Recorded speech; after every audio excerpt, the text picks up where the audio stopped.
Retour sur le plateau à 7h passées de 32 minutes. C'est l'instant consacré à la revue de presse maintenant. René Narcisse Moto est sur le plateau avec nous. Bonjour Narcisse. Bonjour Christian Romé. Bonjour également à nos fidèles téléspectateurs. Bonjour Banda, ça va? Right. Ça va bien dans ton ventre là, c'est sûr? Parce que depuis le début là, je te vois toucher ton ventre. Ça va? I'm good. I'm not feeling too great, but it's not about my tummy. Ok. D'accord. Donc nous allons démarrer ce matin avec la presse francophone. Normalement, vous le savez, les journaux sont parus en français et en anglais au Cameroun et d'autres même sont carrément bilingues. Je vais citer ici Émergence, je vais citer ici Cameroun Tribune, le quotidien gouvernemental. En deux parties sur Good Morning Cameroun, la première consacrée aux parutions anglophones et la deuxième en français. Mais aujourd'hui, la première sera en français avec René Narcisse Moto. Donc ici, il sera question de trois sujets majeurs, à savoir le Conseil supérieur de la magistrature, vous le savez, qui s'est donc tenu hier du côté de Yaoundé, présidé. Permettez que je le redise par le président de la République himself et aussi de la politique et du massacre dans les régions du sud-ouest et du nord-ouest. Tout à fait, Christian. Bonjour une fois de plus. Bonjour aussi, notamment à ceux qui nous écoutent du côté du nord-ouest et du sud-ouest du Cameroun. Une pensée pour ces personnes-là ce matin. Tu l'as dit, le premier fait majeur ce matin reporte sur le Conseil supérieur de la magistrature. C'était donc hier, parole tenue, aux promesses tenues par le chef de l'État Paul Biya. On va rappeler que c'était ainsi le deuxième Conseil supérieur de la magistrature après celui de juin 2017. Alors, mutation en parle ce matin. Magistrature, peut-on lire à la grande une de ce journal les verdicts du Conseil, grande purge à la Cour suprême. Yap Abdouf nommé président de la Chambre des comptes et Annie-Noël Baouni Batende, voilà. Tu arrives enfin. Présidente du tribunal criminel spécial. C'est quelques nominations, n'est-ce pas, survenues à la suite de ce Conseil supérieur de la magistrature. C'était au poste national aux environs de 20 heures. Mutation qui en parlait donc de fond en comble ce matin. Rendez-vous en kiosque pour en savoir davantage. Et puis il y a également un quotidien Émergence qui en parle ce jour. C'est l'info aussi qui bat la grande une de ce journal, parler de l'unité, ce qui s'est passé au Conseil supérieur de la magistrature suprême. Quotidien Émergence invite dans son lectorat ce matin au fin de ce Dogoté à la bonne source. On ne perd rien à faire un tour en kiosque. L'essentiel du Cameroun voudrait bien nous donner l'essentiel de ce Conseil supérieur de la magistrature suprême tenu hier du côté de Yaoundé. Le journal d'entrée dédié mention bien pour les magistrats.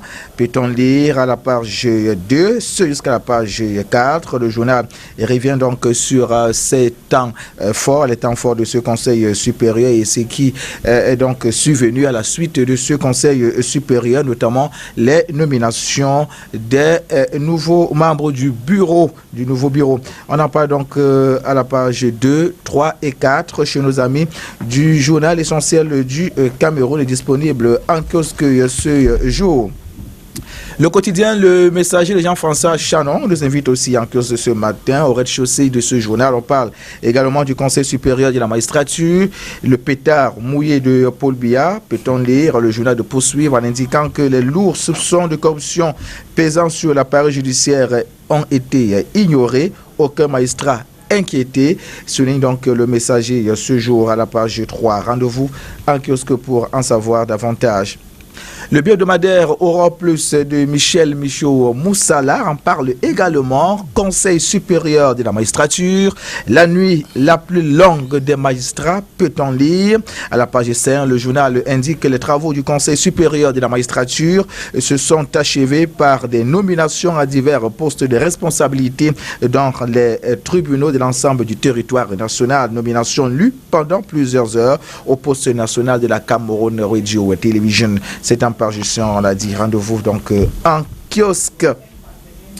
Embrayons sur le second fait majeur qui lui porte sur la politique entre promesses présidentielles et la sortie des Camerounais de la diaspora qui voudraient donc de meilleures conditions d'accessibilité au Cameroun. Et tout y passe. C'est la nouvelle expression d'ailleurs de le démontrer ce matin à travers sa grande une. On peut d'ailleurs lire promesses présidentielles. La génération 2000 attend sa part. De quelle part s'agit-il?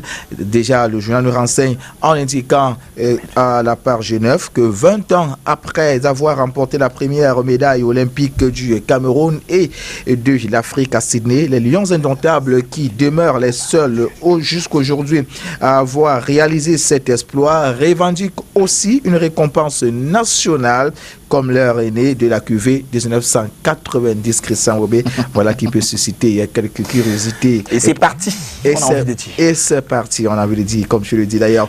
Et puis, on parle aussi de cette diaspora camerounaise, toujours dans le cadre de la politique ce matin. C'est Camerounais de la diaspora qui appellent pour un retour au pays. Les parlementaires et les élites traditionnelles estiment qu'il est urgent que les Camerounais de la diaspora sachent que le Cameroun les désire. C'est en page 3. Politique toujours, mais cette fois sur le plan international, en restant avec la nouvelle expression, le spectre des vieux démons du côté de la Côte d'Ivoire. Il y a du grabuge dans cette partie de l'Afrique. L'annonce de la candidature de Alassane Ouattara à la présidentielle risque de plonger ce pays dans une période noire, indique la rédaction de la nouvelle expression ce matin, que je vous invite à la page 12 pour ample précision. On va également du côté de Ngambé et Tika, toujours avec la nouvelle expression. Là-bas, on parle du sous-préfet qui opte donc pour la tolérance. Il s'agit ici de Écolais Blesset qui effectue depuis quelques jours une tournée de sensibilisation dans les quartiers. C'est en page 3 et cette information, rendez-vous en kiosque pour ample précision. Nous parlons toujours politique cette fois avec le Messager.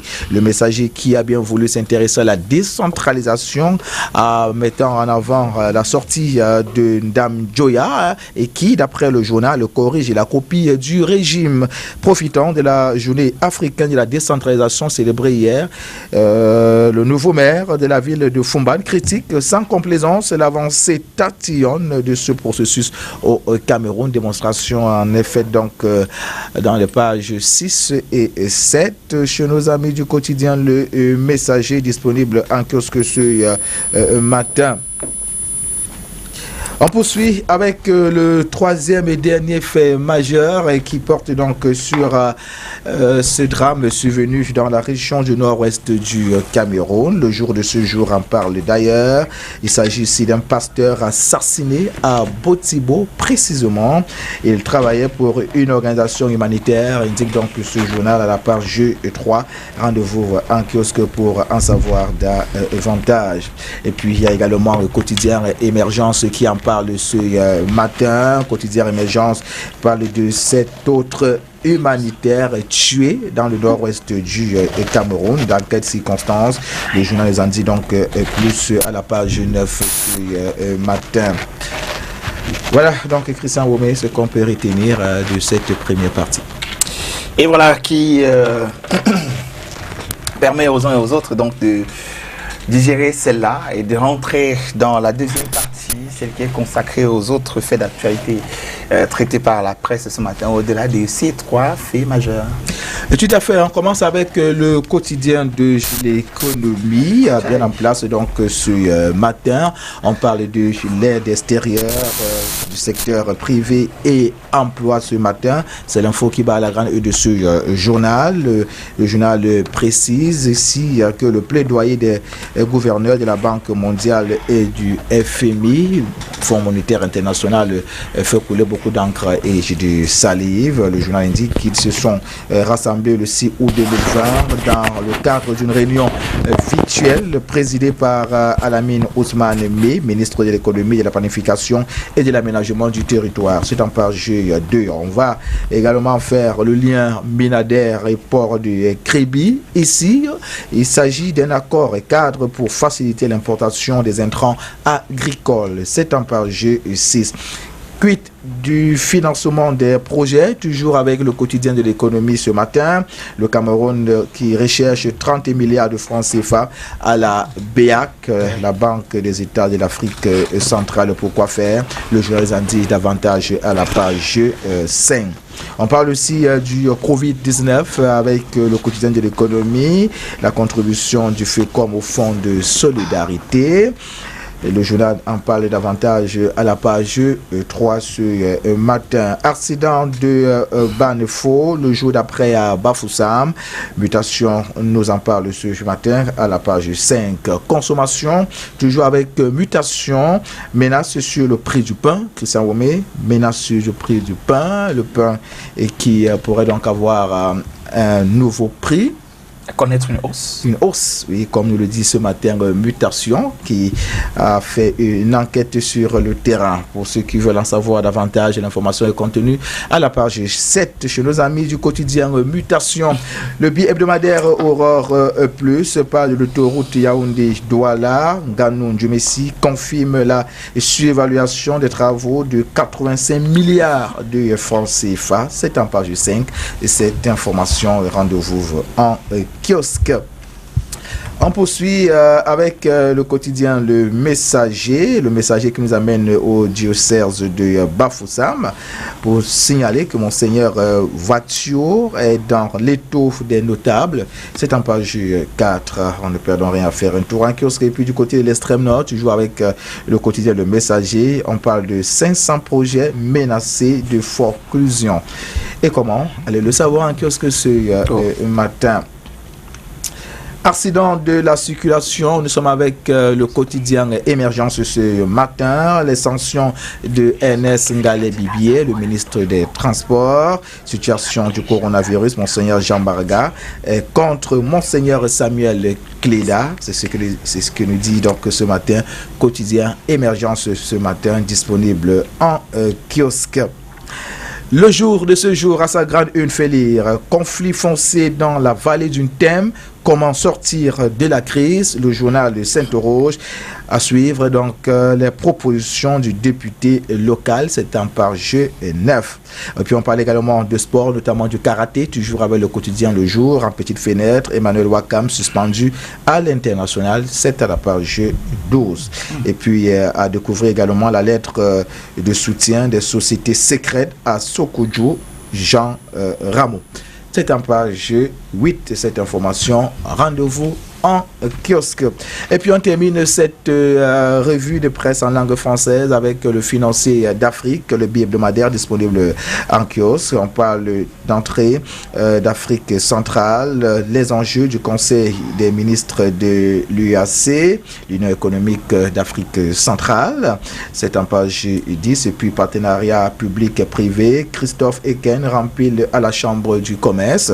Nous sommes au Cameroun. L'information est contenue à la page 8. Et puis à la page 6, on parle de développement local, toujours avec le financier d'Afrique, 6500 micro-projets réalisés par le PNDP en 15 ans. Le journal en dit davantage, on l'a dit à la page 6. Entrepreneuriat, cette fois nous sommes à la page 11 pour sortir, toujours avec le financier d'Afrique, le billet hebdomadaire, 1200 entreprises créées en 2 mois du côté du Gabon. Peut-être un exemple à suivre qui s'en remet. C'est un bel exemple à suivre, Narcisse Moto. Vous allez rester avec nous le temps pour nous de rentrer dans la deuxième partie de cette revue de presse qui est consacrée aux parutions anglophones. Correct, Chris. And this morning, well, for starters, I just have with me, or I have in my possession, the Guardian Post Daily that I'm going to begin with. I don't know if I'll get the other papers before we go to the end of the press review. But for now, let me read the stories on the front page of the Guardian Post newspaper. MLC announces protest for release of Anglophone crisis prisoners detainees, the paper says, and you can gather more on that story in the inner pages of today's edition of the Guardian Post newspaper. Still on the front page, we read this story. Mwakang Babungo chieftaincy saga, the paper continues. Traditional ruler reports overzealous SDO to Bia. We will recall that the Guardian Post has been reporting on this story for quite some time now, and in this development, the paper says decision to reverse presidential instructions for recognition of Mwakang chiefdom is gross disrespect of state authority, threat to peace. And on the front page there, the picture to accompany this story, the caption, former PM Philemon Yang with Chief Bajong Biai III during a visit to Mwakang Palace. The details of that story you'd also be able to read in today's edition of the Guardian Post newspaper. Government delegation to visit Anglophone refugees in Nigeria. Another story on the front page of the Guardian Post newspaper, and the details of that one you'd find on page 2. Customs fine-tunes strategies to boost border surveillance. Well, if you want to learn how, you grab a copy of the Guardian Post and flip through its inner pages. Also, Yaoundé Archbishop contradicts Kleda. This has to do with the fight against COVID-19. Well, which Archbishop and on what points are they contradicting? Well, you flip to page 3 of the Guardian Post newspaper, and of course read through the details. And to end with the Guardian Post newspaper of this Tuesday morning, Nigerians decry extortions along Bamenda Ekog Road. Details on page 7. We are now going to leave today's edition of the Guardian Post newspaper, and we'll be revisiting the newspapers we were unable to bring to you yesterday. Well, some of them at least that we were unable to bring to you yesterday. We promised to come back to them, and today I'm going to look at the Post newspaper. I have with me a copy of the Post, and on the front page of the Post newspaper we read Bia's 3-decade promise, how Fede Masing Tato died waiting. Well, we were able to review the Post yesterday, so we will not revisit this. We had the Post on the group of newspapers we reviewed yesterday, so I'm going to skip that altogether, and I'm going to look at the Median, which we were unable to review yesterday. The Median newspaper, on the front page of the Median newspaper, we read Honorable John Ebongole, the great elder statesman who might have been, and the paper adds, once a statesman in his day, Honorable Ebongole did not grow to become the great older statesman he should have been. He felt disappointed most of the time. And well, that story you can read in yesterday's edition of the Median, pardon me, which is still very much available in newspaper stands around the country. We are no longer with the Post. We are already considering the stories on the front page of the Median newspaper. From Mukete III to Mukete IV, Fon V.E. Mukete presents his successor to Meme SDO. And that story you read on page 4 of the Median and not the Post. If we could get the Median up, that would be great. That story, of course, is accompanied by a picture. Unfortunately, you cannot see just yet because the Median is not up there. When it's up, you'll be able to see that picture of the former and the present leader of the Bafo people. Encouraging budding talents, Bonnie Dashako rewards 2 angelic voices with 1 million cash prize. Details of that story, of course, you'd read on page 12 of the Median newspaper. Terror in the land. Amber fighters kill pastor in Batibo, chop off girl's head in Bamenda. Truly torture. If we are going by the terror, pardon me, if you're going by the headline on the front page of the Media newspaper, well, you can read that story on page 6 of the media. We're not going to leave the media. We're turning our attention to Newswatch, which has been out since yesterday. And on the front page of Newswatch, we read, after Wazizi, government silent as another Anglophone detainee dies under shocking circumstances. Of course, the paper is revisiting the story of now late Tangem Thomas, and a picture, of course, on the front page of Newswatch that I have here. Unfortunately, you can't see from here. And the caption of that picture, the late Tangem Thomas chained to hospital bed until death. Details on page 2 of Newswatch. Clergy's support for Northwest Southwest reconstruction plan in the name of money or plight of Anglophones? Question on the front page. And there are the pictures of 1, 2, 3, 4, 5, 6 of these clergymen from different religions in Cameroon, from different denominations in Cameroon. You can read more on that story, more about that story on page 3 of Newswatch newspaper.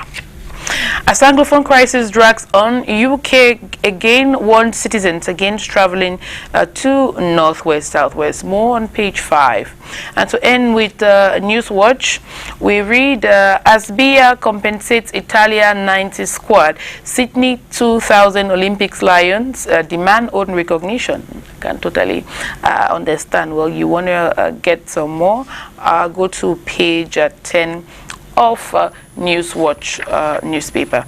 And we are going to end this series and the newspaper review for today, revisiting another story or another newspaper that has been available since yesterday. This time it's going to be the Horizon newspaper.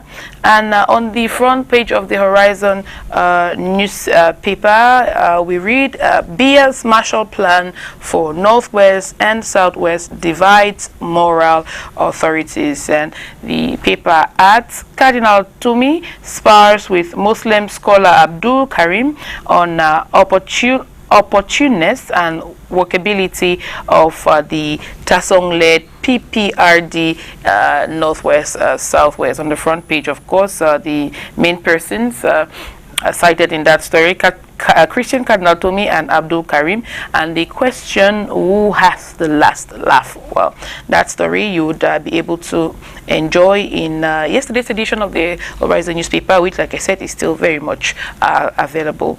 Also on the front page of the paper, we read, Cameroon has produced 5 million hydrochloroquine tablets and 2.5 million zithromycin tablets. The paper is quoting or says it's a scientific research. It's a scientific research boss. Well, to go learn more about that, you have to grab a copy of the Horizon and flip to its page 7. Port of Douala, PAD extends RTC's management contract by 3 years. Go learn why on page 9 of the Horizon newspaper. And to end with the press review for today, another Amba General's death sparks controversy. The details are on page 2 of the Horizon newspaper. Well, we have now come to the end of this press review on Good Morning Cameroon today. We apologize. We could not get all the newspapers up for you to view, but you know what to do. You can go to the newspaper stands and buy yourself a copy or copies of these newspapers. Hopefully tomorrow will be much better and we'll be able to give you the best. Well, that does it for the press review of for today, guys. Merci Manda. René Narcisse Moto, demain il sera 7h30 quand vous serez encore avec nous sur ce plateau. Et tout à fait. Voilà, maintenant retour à la rédaction pour concevoir le menu de ce qui fera l'actualité dans nos différents journaux, nos éditions. Et même ce qui a fait l'actualité à la veille. Oui. On sait que l'actualité au Cameroun aujourd'hui porte sur cette domination des responsables magistraux, justement des dominations qui sont intervenues à la suite du Conseil supérieur de la magistrature présidé par le chef de l'État. Allez, un autre collaborateur de la rédaction prend votre place, ce sera? Tout à fait. Ce sera je fais la passe à Oriane Donquin. Juste dans un instant. À tout de suite. Follow News.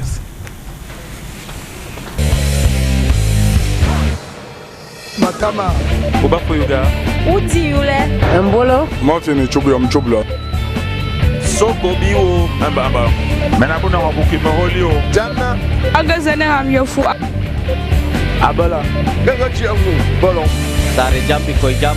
Madala. Bef ma se patwa. Monsieur Songrala. Ma fil andi lam. E bi mi du ko. Ga venir on la top.